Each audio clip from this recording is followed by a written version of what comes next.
अब हम लोग ये व्युत्पन्न करेंगे कि परावर्तन का नियम किस प्रकार से फर्मा के नियम की सहायता से व्युत्पन्न किया जा सकता है।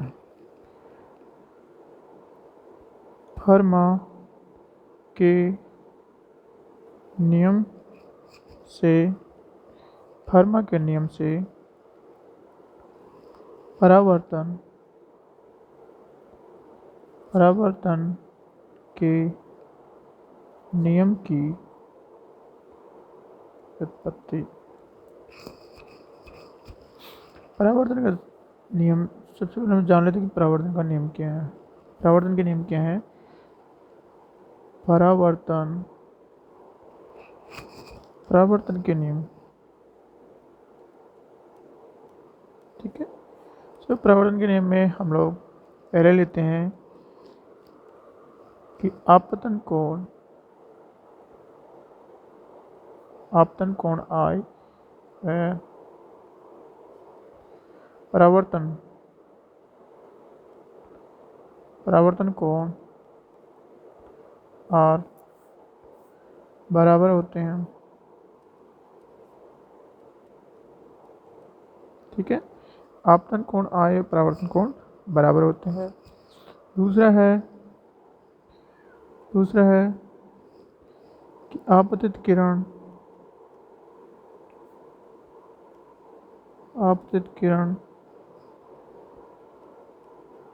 परावर्तित किरण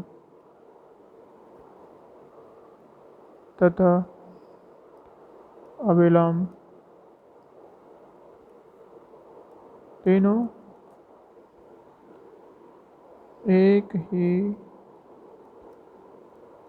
तल में होते हैं, ठीक है। और ये हम लोग सिद्ध करेंगे। तो हम लोग मानते हैं कि ये हमारा एक पृष्ठ है जो माध्यम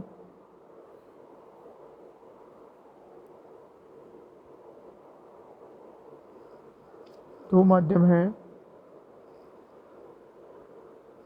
उनको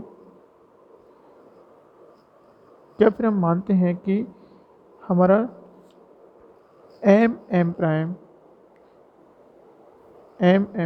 एक समतल दर्पण है, इससे हमारी किरणें परावर्तित हो रही है। ये माध्यम की दो माध्यमों की सतह भी हो सकती है जिनसे हमारी किरण परावर्तित हो। यहाँ हम लोग सिंपली मानते हैं कि ये हमारा समतल दर्पण है, ठीक है। समतल दर्पण, ठीक है, समतल दर्पण है। माना, ठीक है, हम लोग परावर्तन के नियम को सिद्ध करने के लिए हम लोग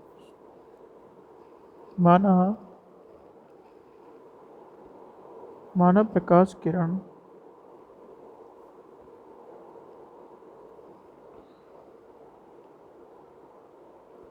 बिंदु ए से चलकर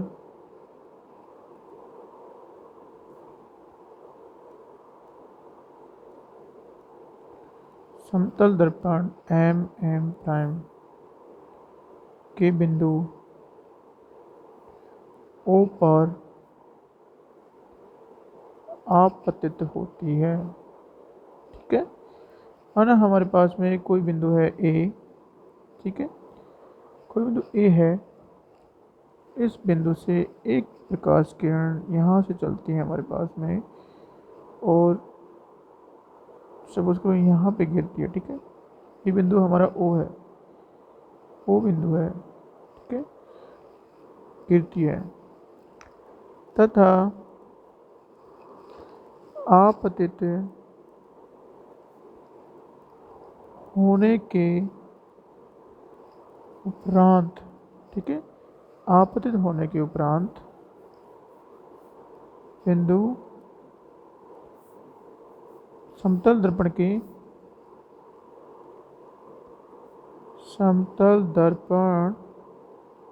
के बिंदु O से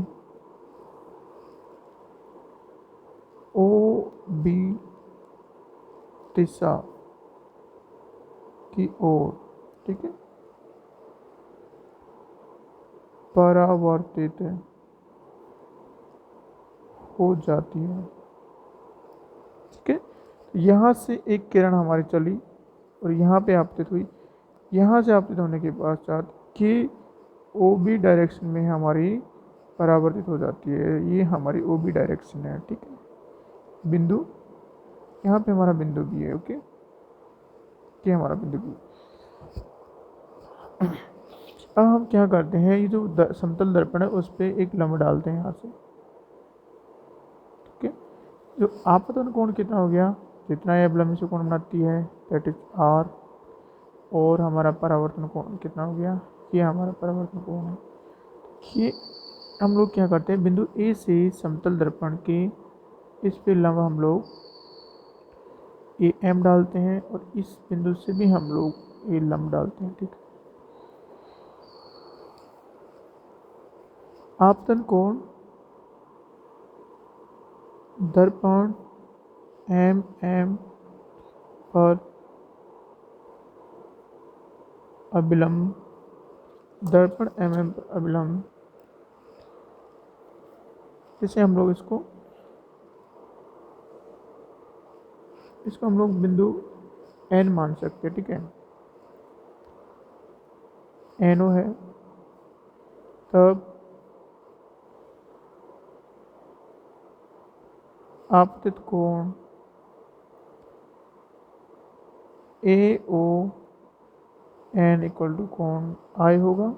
ठीक है, तथा परावर्तन कोण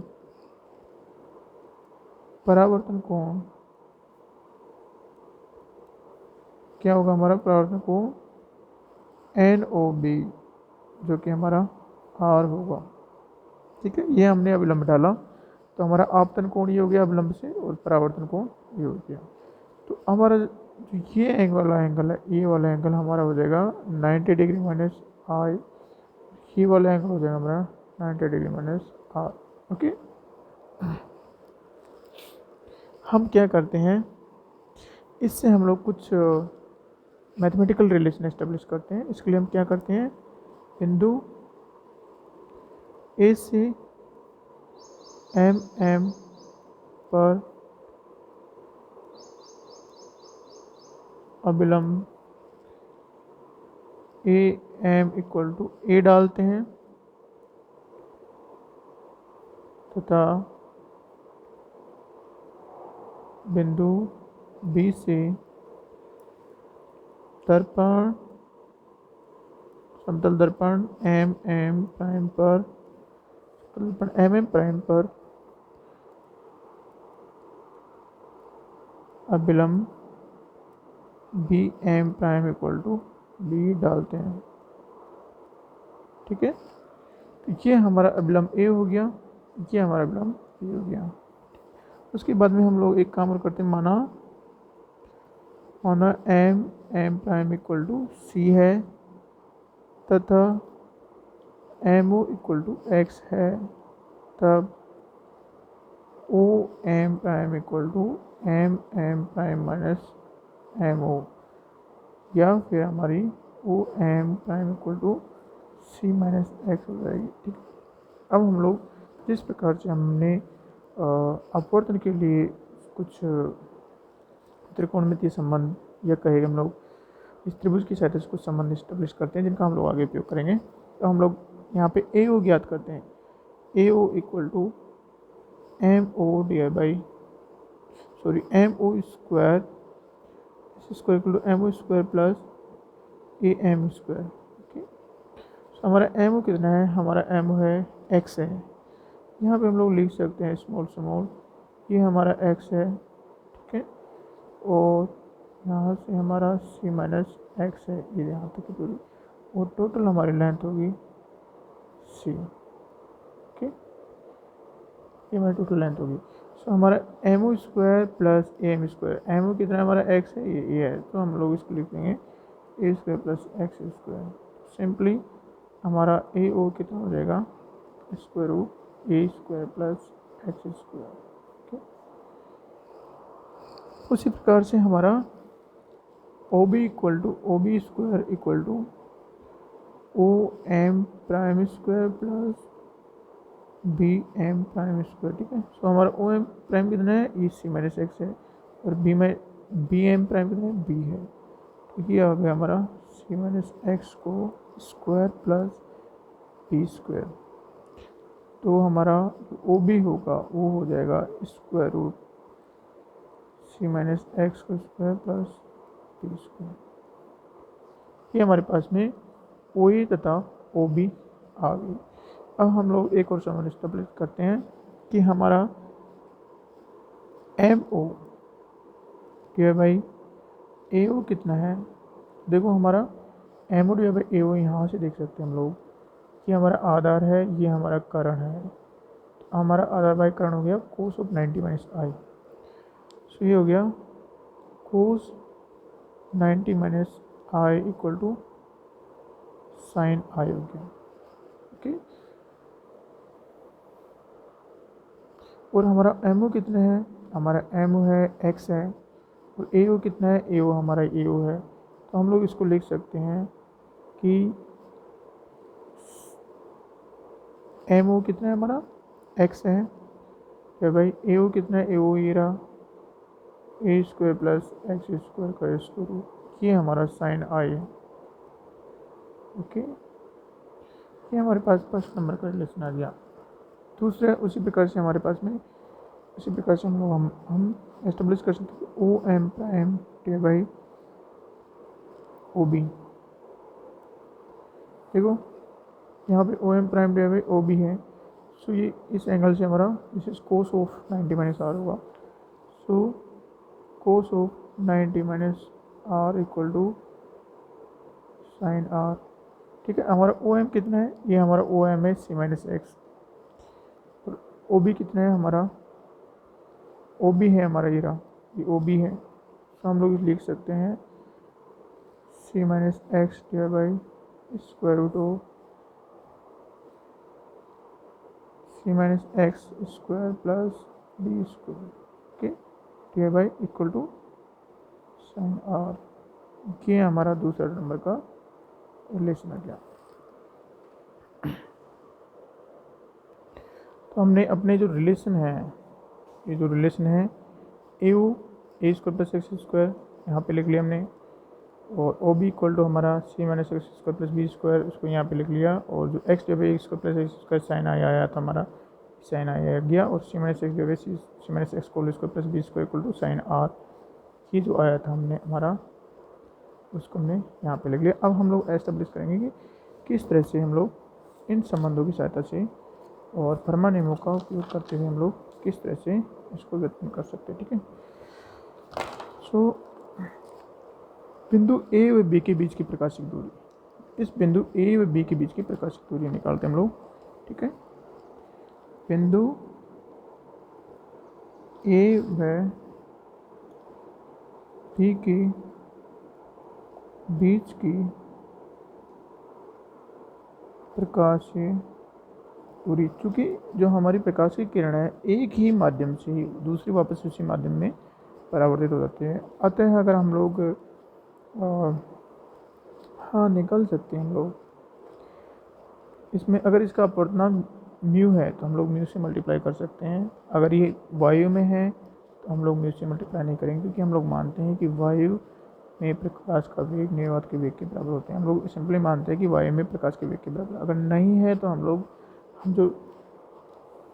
अगर हमारा जो ये है माध्यम है ये वायु नहीं है तो हम लोग उसको उसके माध्यम के अपवर्तनांक से गुणा कर देते हैं। हालांकि हम लोग जब आगे उसको सिंप्लीफाई करेंगे आप परावर्तन का नियम करने के लिए, तो वो सॉर्ट आउट हो जाता है। हम मानते हैं कि ये माध्यम है, ठीक है, माध्यम है और ये इसका अपवर्तनांक म्यू है। तो ए व बी के बीच की दूरी कितनी होगी हमारी, इसको एल मानते हैं, तो हमारी L equal to mu time A O plus mu time O B, ठीक है, mu time A O plus O B. अब देखो हमारा ए ओ ये रहा, ए ओ यहाँ पे हमारा ए ओ, ये हमारा ए ओ है, ये हमारा बी ओ है, तो हम लोग यहाँ पे सिंपल इनकी वैल्यू रख देते हैं। So L equal to L equal to mu time A U कितना है हमारा एरा square root A square plus x square, okay, plus mu time B U कितना है, उसको भी हम लोग यहाँ पे रखते हैं C minus x square plus B square, okay. So इस म्यू से मल्टीप्लाई करने के कारण ये हमारी प्रकाशीय दूरी आती है, ये तो हमारी ज्योमेट्रिकल डिस्टेंस है लेकिन ये हमारी प्रकाशीय दूरी है, ये भी हमारी प्रकाशीय दूरी है, ठीक है। अब हम लोग आगे इसको सोल्व करते हैं, ठीक है। फर्मा का नियम लगाते हैं हम लोग यहाँ पे। ये हमारा इक्वेशन अगर हमने उधर लगाया हो तो इक्वेशन नंबर 1 2 तीसरा नंबर का इक्वेशन है, ठीक है। ये तीसरा नंबर का इक्वेशन है हमारा। अब फर्मा के नियम कैसे क्या करते हैं,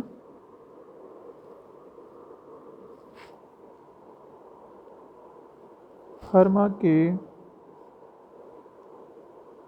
नियम अनुसार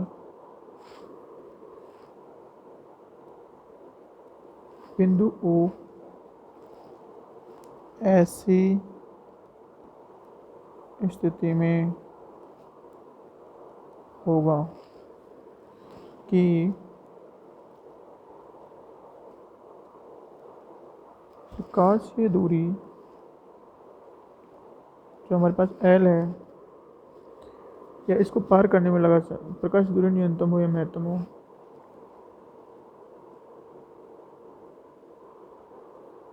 या महत्तम हो, ठीक। इसे पार करने में लगा समय न्यूनतम है तो अतः हम इसके लिए क्या करते हैं, अतः एल का एक्स के सापेक्ष प्रथम अवकल गुणांक शून्य होना चाहिए। एल का एक्स के सापेक्ष प्रथम अवकल गुणांक शून्य होना चाहिए, ठीक है। तो हम लोग इसका अवकल गुणांक ले लेते हैं। So D L D by D X equal to mu time 1/2 A square plus x square की घात minus 1/2 2x plus mu 1/2 capital में लिखते हैं C minus x square plus B square और minus 1/2 dot C minus X 2 time -1 this should be 0, okay. तो देखो हमारा 2 से 2 कट जाते हैं, यहाँ से 2 से 2 कट जाते हैं, ठीक है। और ये -1 साइन होने के कारण ये अपोजिट साइड चला जाता है। उसके अलावा हमारे पास में ये म्यू है दोनों पक्षों में, तो म्यू से म्यू भी हट जाएगा। तो हमारे पास जो बचेगा इसको सिंप्लीफाई करने पे x divide by A square plus x square की घात minus 1/2 equal to C minus x divide by C minus x square plus B square इसकी पावर 1/2 माइनस का नहीं, ये प्लस का 1/2, ठीक है। ये हमारा फर्मा के नियम का यूज़ करने के कारण हमारा रिलेशन आ गया। अब हम लोग क्या करते हैं, सी इसकी वैल्यू और इसकी वैल्यू हम लोग जो दो हमारे पास इक्वेशन की रही, इक्वेशन नंबर 1 और इक्वेशन नंबर 2 से मैंने यहाँ पे लिख लिया है इक्वेशन, ठीक है। ये इक्वेशन नंबर 1 थी, ये हमारी 2 नंबर की इक्वेशन है। इनसे वैल्यू हम लोग रखते हैं। देखो X divide by A square plus x square, इसकी वैल्यू हमारे पास में साइन आई है, और C minus x divide by C minus X whole square plus B square की पावर 1/2 इसकी वैल्यू हमारे पास साइन आ रहा है। अतः समीकरण 1 व 2 से अतः समीकरण 1 व 2 से अतः समीकरण 1 व 2 से क्रमशः समीकरण 1 तथा 2 से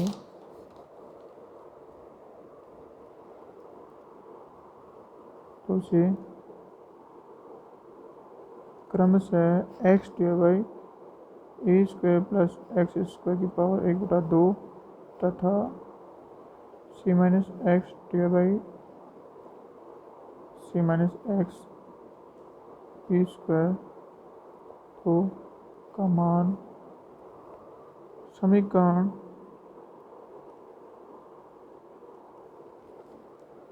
समीकरण 4 में रखने पर, तो हम लोग इस समीकरण से इसकी वैल्यू समीकरण इससे रखते हैं जो साइन आई है, और इसकी वैल्यू समीकरण इससे रखते हैं जो साइन आर है। रखने पे हमारे पास क्या आता है, sine i equal to sine are. ठीक है, ये हमारे पास इक्वेशन नंबर 5 आता है। तो ये हमारे पास में अपवर्तन का नियम आ गया, जो हमने स्टार्टिंग में लिखा था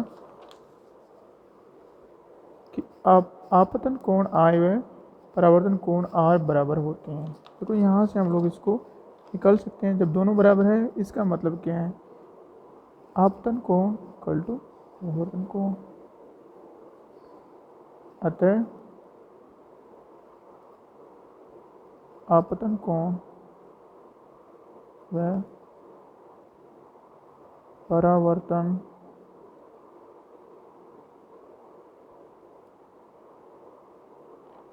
बराबर होते हैं।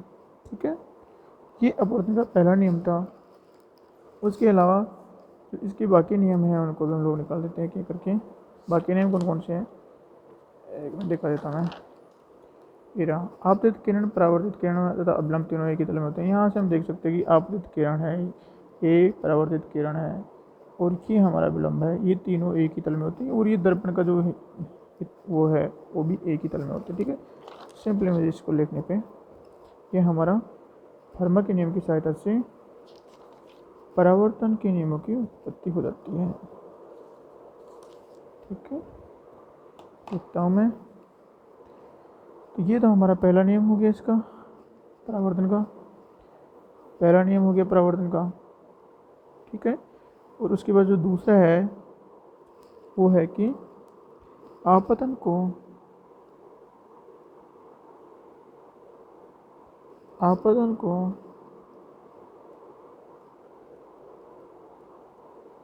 परावर्तन कोण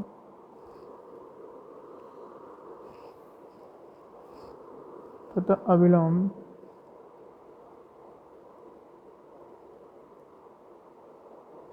तीनों एक ही तल में होते हैं। इस तरह से हमारा ये इस प्रकार से हम लोग फर्मा के नियम से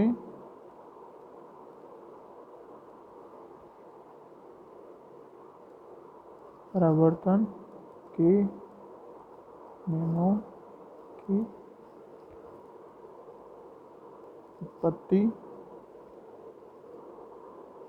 हुई